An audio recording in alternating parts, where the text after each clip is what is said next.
Jaha, on pakko jakaa ensimmäinen käsin kuvattuna vielä. Tämä oli tänään upea keskustelu yhden huippuprofessorin kanssa ja liittyen kauppaan.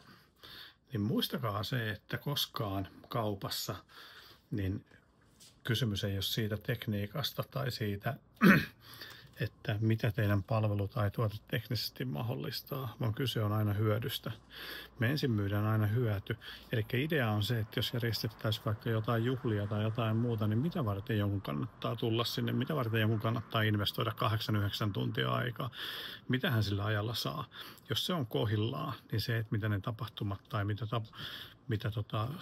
mitä toi lisenssimalli tai joku muu maksaa, niin se on sivuseikka. Eli aina myydään hyötyä, ei koskaan tekniikkaa tai agendaa tai jotain muuta. Jos se hyöty on kohdillaan, jos saadaan lisäarvoa aidosti, niin ne asiakkaat aina tulee.